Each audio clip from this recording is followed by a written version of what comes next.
Hello friends, last session में हम लोगों ने रिवर्स चार्ज मैकेनिज्म देखा था और उस रिवर्स चार्ज मैकेनिज्म के सेशन में हम लोगों ने कम्प्रहेंसिव कवरेज करने की कोशिश की कि हम आपको रिवर्स चार्ज मैकेनिज्म के हर एक पॉइंट और एस्पेक्ट को कवर करें।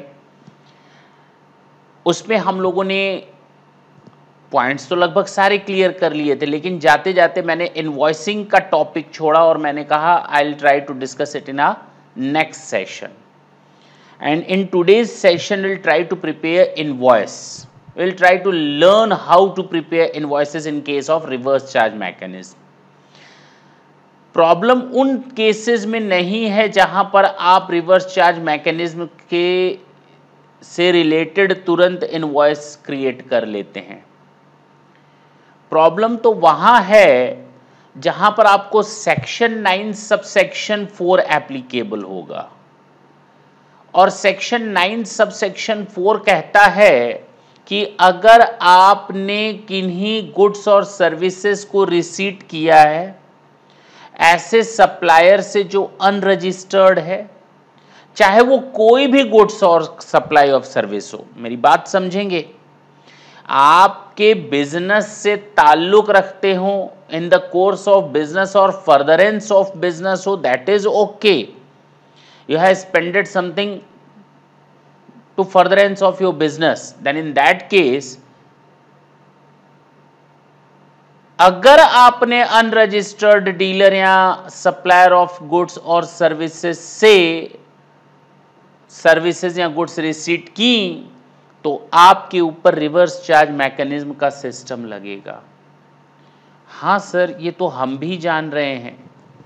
मान लेते हैं आपने किसी से 2000 रुपए का सीमेंट बाय किया, आपको ऑफिस का रिपेयर वगैरह करवाना था, 2000 रुपए का सीमेंट या इस तरह के छोटे मोटे खर्च किए, वो भी अनरजिस्टर्ड डीलर से जो आपके फैक्ट्री प्रीमाइसेस के बगल से, आपने वहीं से लोकल लेवल पर रिटेल पे ले लिया, छोटे डीलर से। अब जब आप इस तरह की कोई एक्टिविटी करेंगे तो आप क्या जर्नल एंट्री करेंगे? मान लेते हैं वो डेट है 10 अगस्त 2017, तो हम एंट्रीज भी साथ साथ बताते हैं। इनवॉइसिंग तो आज सीखेंगे ही सीखेंगे। तो जब आप एक्सपेंडिचर बियर करेंगे 10 अगस्त 2017 को, तो repair account debit to cash या बैंक आप कर लेंगे 2000, ठीक है।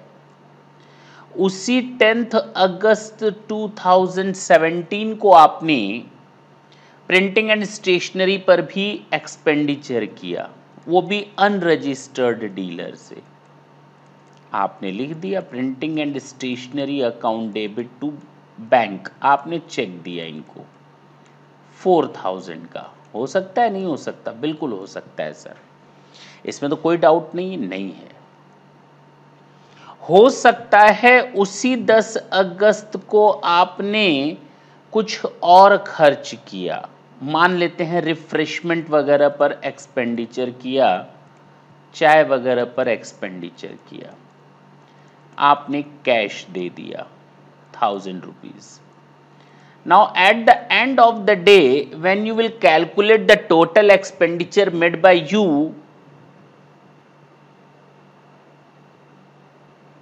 that is 7000,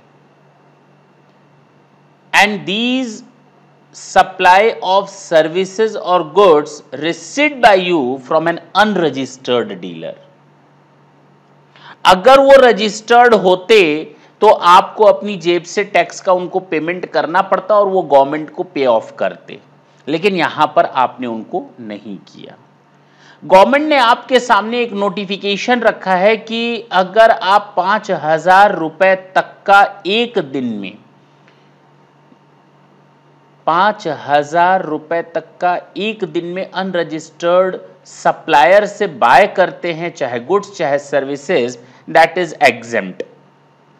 अब चूंकि लैंग्वेज क्लियर नहीं है यहां पर गवर्नमेंट की अभी भी, तो अलग अलग लोगों ने अपने अलग अलग व्यूज रिप्रेजेंट किए हैं। अब चूंकि व्यूज अलग अलग हैं कि सर अगर मैंने किसी दिन 7,000 खर्च कर दिया तो 5,000 के ऊपर 2,000 will be charge to tax और the complete 7,000 will be charge to tax. चलें हम मान लेते हैं 7,000 पूरा का पूरा टैक्स चार्ज होना चाहिए, 7,000 की सप्लाई पर चार्ज होना चाहिए टैक्स।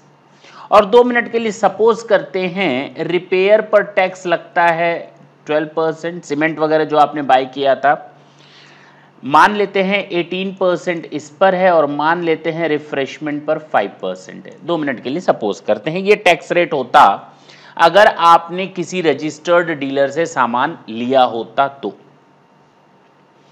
अब चूंकि 10 अगस्त है ऐसे 11 अगस्त ऐसे 12 अगस्त ऐसे ही आप खर्च करते जाते हैं, करने दें, खर्च को होने दें, उस पर आप रोक नहीं सकते। लेकिन eight the end of the month यानी 31 अगस्त 2017 को आपको एक कंसोलिडेटेड इनवॉइस प्रिपेयर करनी पड़ेगी जिसमें आप टैक्स को शो करेंगे रिवर्स चार्ज बेसिस पर, आप अपनी लायबिलिटी तय करेंगे। कैसे करेंगे सर, हम उसके बारे में इनवॉइस देखते हैं। लेकिन आप अगर देखें तो इस पर टैक्स बनता है 240, इस पर टैक्स बनता है 720 एंड 50। बोलो टोटल मिलाकर जो टैक्स बना, टैक्स लायबिलिटी, वो बनी हमारी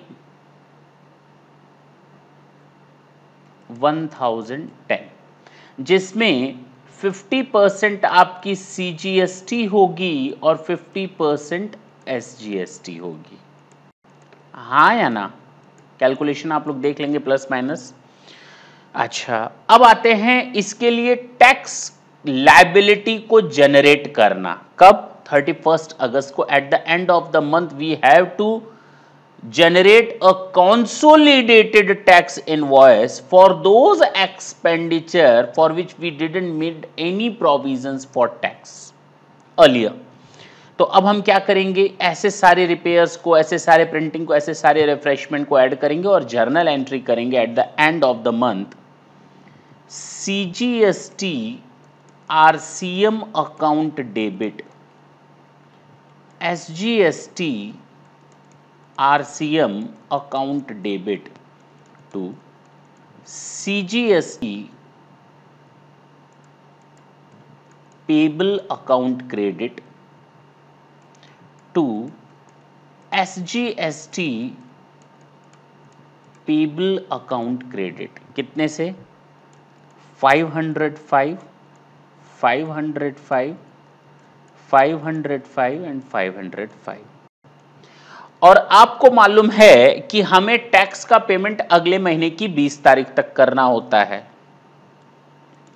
मान लेते हैं आपने 10 सितंबर को टैक्स का पेमेंट कर दिया, ये जो रिवर्स चार्ज वाला है ना, CGST payable account debit, SGST payable account debit to bank. क्योंकि आप इसकी क्रेडिट सीजीएसटी अकाउंट से नहीं ले सकते, एसजीएसटी अकाउंट से नहीं ले सकते, जैसा कि लास्ट सेशन में मैंने आपको डिटेल में डिस्कस किया था। मैं वहां दोबारा नहीं जाना चाहता, नहीं तो 10 मिनट और वेस्ट हो जाएगा। उसके लिए आप हमारे लास्ट सेशन को एक बार व्यू कर लें, यू विल गेट क्लियर। अच्छा कितना हो गया सर? 1010 का पेमेंट हो गया। As and when we will make the payment, now we are very much capable to get the benefit of this।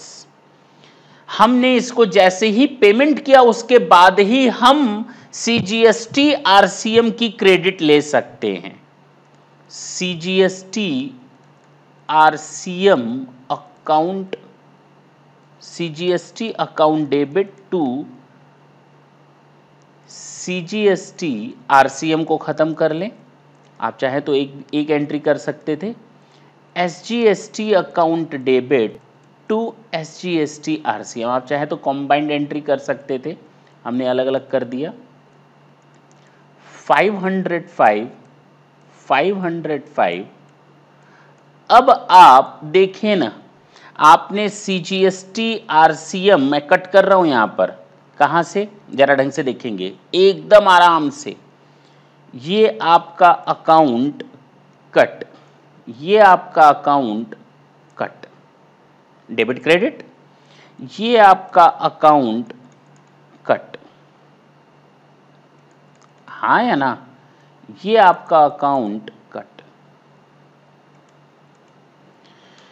बचा क्या कि आपकी अगर नॉर्मल टैक्स जाती, अगर आपने किसी ऐसे बंदे से सामान खरीदा होता जो रजिस्टर्ड था, तो हम एंट्री क्या करते, एक्सपेंसेस अकाउंट डेबिट 7,000 का, हाँ या ना, टोटल मिलाकर मान लेते हैं, CGST account debit, SGST account debit, tax rate अलग अलग, टू बैंक, कुछ ऐसे एंट्री होती और आप एंट्री करते 505 टोटल टैक्स यहां, टोटल टैक्स यहां, और 8,010 का ये रहता, कुछ ऐसा हिसाब किताब रहता, हाँ या ना। अगर हमने किसी रजिस्टर्ड डीलर से बाय किया होता, एंट्रीज अलग अलग होती, लेकिन अल्टीमेट रिजल्ट यही होता, यही उसकी समरी होती। और हम देखें ना, सीजीएसटी डेबिट है, ये रिसीवेबल है, अब हम इससे अपना क्रेडिट ले लेते हैं, अगर हमने रजिस्टर्ड डीलर से बाय किया होता, क्योंकि हमने टैक्स पेमेंट तो कर दिया है, लेकिन अब चूंकि रजिस्टर्ड डीलर से बाय नहीं किया, तो अब गवर्नमेंट ने कहा कि आप क्रेडिट तभी ले पाएंगे जब इस आरसीएम के टैक्स का आप पेमेंट कर पाए, उसके पहले आप क्रेडिट नहीं ले सकते। अब देखें, पेमेंट मैंने किया इधर ये 10 सितंबर को, उसके बाद अब हम क्रेडिट ले सकते हैं। मैंने एंट्री क्या बनाई है, जरा आराम से देखेंगे। एक्सपेंसेस अकाउंट डेबिट 2,000, 4,000, एक 7,000, टोटल मिलाकर एक्सपेंसेस अकाउंट डेबिट, इधर देखिए मैं इधर भी कर रहा हूं जो समरी बनी है, डेबिट टू कैश कितना, 2,000, 4,000, 1,000, 7,000 और 1,010, कितना 8,010। हाँ भाई, अब जरा नीचे आए, बचा क्या, 505 सीजीएसटी एंड एसजीएसटी, हो तो गया, एंट्रीज तो वही बनी। अच्छा, अब एंट्रीज का कमाल देखिए भाई साहब, एंट्रीज का कमाल देखिए कि इसकी इनवॉइसिंग पर क्या फर्क पड़ेगा, जरा वो भी देखा जाए। एंट्रीज हो गई हमारी, हाँ सर हो गई। समरी से कंफर्म हो गया कि दोनों में कोई फर्क नहीं है, हाँ कोई फर्क नहीं है। इसका इनवॉइसिंग पर क्या फर्क पड़ेगा, जरा वो भी बता दीजिए सर। तो चले एक इनवॉइस प्रिपेयर करते हैं, रिपेयर, प्रिंटिंग और रिफ्रेशमेंट के नाम से। ये है आपके सामने एक टैक्स इनवॉइस, इनवॉइस नंबर आप डाल देंगे, टैक्स इनवॉइस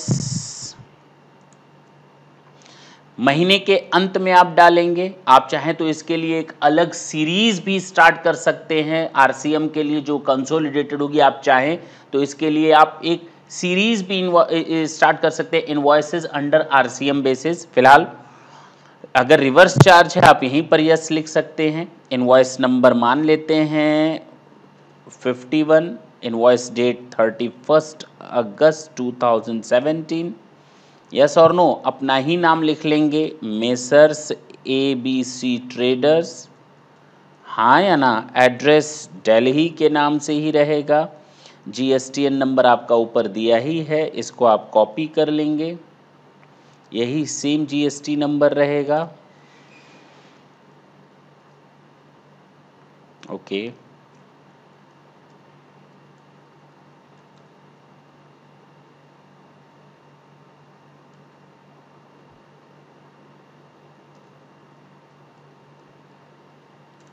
चलें, स्टेट कोड 11 मान लेते हैं 2 मिनट के लिए। हाइपोथेटिकल फिगर्स मैंने उठाई हैं, ठीक है ना, एड्रेस वगैरह आपको मालूम होंगी सारी चीज़ें। अब आते हैं इसमें रिपेयर का, सीमेंट रिपेयर के लिए प्रिंटिंग और रिफ्रेशमेंट है आपका, 3 सामान पर आपको टैक्स लगाना है और गवर्नमेंट को देना है। अच्छा, HSN कोड लिखना हो लिखेंगे आप। अमाउंट कितना, प्रिंटिंग का अमाउंट कितना था, जरा उसके बारे में बात करें। प्रिंटिंग का 4, रिपेयर का 2, प्रिंटिंग का 4, रिपेयर का 2 एंड रिफ्रेशमेंट का 1। चलें, डिस्काउंट कुछ नहीं है, टैक्सेबल वैल्यू पता चल गई। CGST टैक्स रेट कितना कितना था जरा उस बारे में भी बात कर ली जाए। टैक्स रेट था 12, 18 एंड 5, तो 6%, 9 एंड 2.5 पक्का। अब अगर बात की जाए यहां टैक्स रेट की, बोलें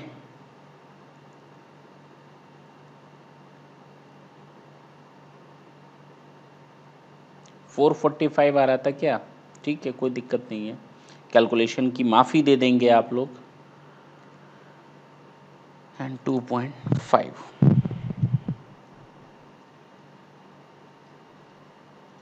कोई दिक्कत नहीं सर। अब यहाँ अगर टोटल की बात करेंगे तो इसमें केवल और केवल टैक्स का नाम लिखेंगे, नथिंग एल्स।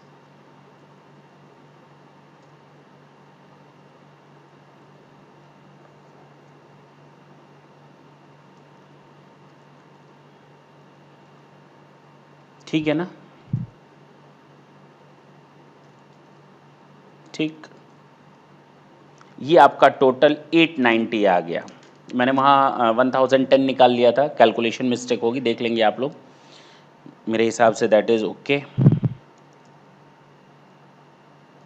दिक्कत हो रही है तो एक बार चल करके देख ही लिया जाए कहाँ दिक्कत आई भाई। 240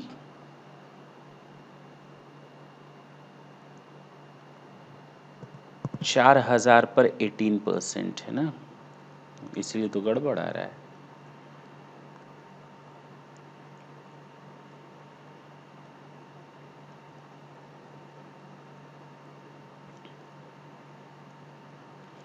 ठीक है, मेरा हिसाब पहले भी सही था, अभी भी सही है। 505 और 505 1010। ठीक है, अब जरा देखें total amount before tax. Sir इसको आप रहने ही दीजिए, क्योंकि ये जो अमाउंट है ना, ये तो हम लोग वहाँ पर खर्च कर ही चुके हैं। उनका तो वाउचर मेरे पास है ही है एक्सपेंसेस का।